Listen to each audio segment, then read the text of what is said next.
It was just another ordinary morning when I saw the envelope perfectly placed on the kitchen counter.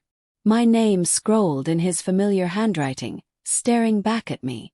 First I thought it was just a note. Maybe he had left early for work or gone to visit his mom.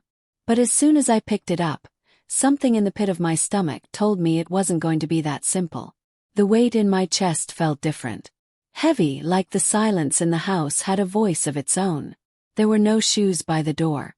The bed was left unmade. A stark reminder that something was off.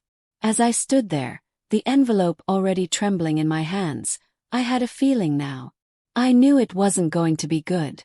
It had a strange final weight to it, like the moment right before a storm hits when the world is still. But everything feels wrong. I opened the envelope slowly, my fingers barely able to hold it together. Inside there were only 2 words at the top of the page. Words that stole my breath away. Goodbye, Emmer. The rest of the letter unfolded like a confession, but not mine. The words spilled out in a way I never expected. So calm, so deliberate. He told me he'd known for a while.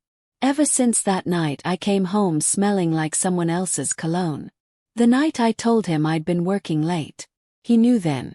All the phone calls I took in the other room, the extra showers, the girls' nights that weren't really girls' nights. He had seen through all of it. What broke me the most wasn't that he caught on. It was that he didn't confront me right away. He waited, giving me a chance to come clean, hoping I'd admit the truth.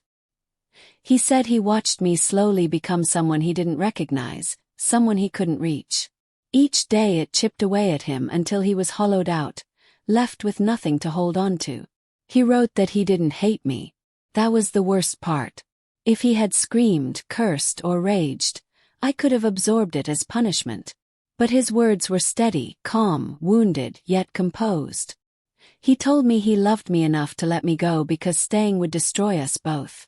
And in that moment, I realized I had already destroyed everything. I sank to the floor, the letter shaking in my hands as my body gave way to a torrent of tears. Not just guilt, but the stark realization of what I had done. The selfishness, the blindness to what was right in front of me. I had traded something real, something steady and reliable for something fleeting and meaningless. The man I betrayed wasn't just someone I lived with. He was a man who folded my laundry when I forgot, who rubbed my back when I was anxious, who knew exactly how I liked my coffee and kissed my forehead every night before bed. I thought he didn't notice things, but he noticed everything quietly, deeply, without ever making a fuss. I had taken him for granted, and now I was paying the price. I tried to call him but his phone was off. I texted, emailed, even drove to his office only to find that he had taken an indefinite leave.